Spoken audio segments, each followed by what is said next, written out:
BNP chairperson ও সাবেক প্রধানমন্ত্রী বেগম খালেদা জিয়ার মৃত্যুতে শোকস্তব্ধ তার পৈতৃক জেলা ফেনী। ফুলগাজীর শ্রীপুর গ্রামে জন্ম নেওয়া এই নেত্রীকে ফেনীর মেয়ে হিসেবে আলাদা গর্বে ধারণ করে জেলার মানুষ। ফেনী জুড়ে ছড়িয়ে থাকা তার স্মৃতি ও উন্নয়নমূলক অবকাঠামোগুলো স্মরণ করে দিয়েছে এই নেত্রীকে। নিজেদের মেয়েকে হারিয়ে নীরব পুরো জনপদ।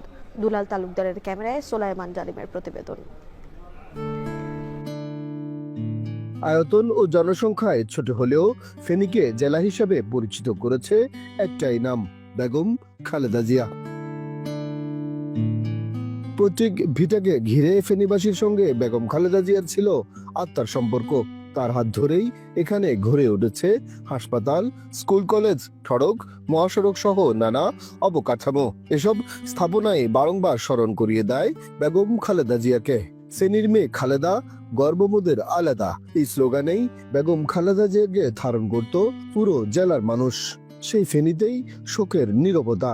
নিজেদের মেয়েকে হারিয়ে বাকরুদ্ধ দলীয় নেতাকর্মী থেকে শুরু করে সাধারণ মানুষ। খালেদা জিয়াকে হারিয়ে আমরা যেভাবে শোকাবহ, অন্যদিকে আমরা আশা করি সারা জীবন এই ফেনীবাসী খালেদা জিয়াকে মনে রাখবে। উনি আপোষহীন মানুষ ছিলেন, আমাদের অনুপ্রেরণার জায়গা ছিলেন।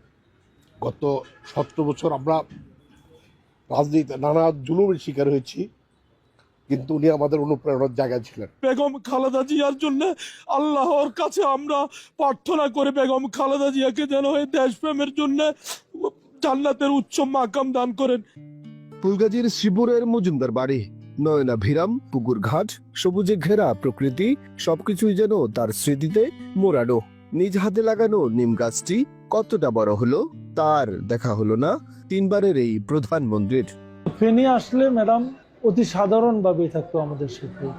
এলাকার খোঁজ খবর নিত, সবাইকে সমান চোখে দেখতো। উনি এলাকায় আসলে আমাদেরকে ওনার ছোট ভাইয়ের মতো, ওনার সন্তানের মতো আমাদের আদর করে কথা বলতো। সে কথাগুলো, স্মৃতিগুলো আমরা যতদিন বাঁচি থাকবো আমাদের মনে থাকবে, কথা থাকবে।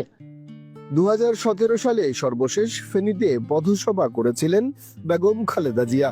ফেনী 1 আসন থেকে 5 বার সংসদ সদস্য নির্বাচিত হন তিনি। চলতি নির্বাচনেও তার নামে মনোনয়ন জমা দিয়েছিলেন নেতাকর্মীরা। তবে সবাইকে কাঁদিয়ে না ফেরার দেশে চলে গেলেন তিনি। হারিয়ে গেছে রাজপথের স্লোগান, রয়ে গেছে স্মৃতি আর দীর্ঘশ্বাস। সোলাইমান জালিম, এখন ফেনী।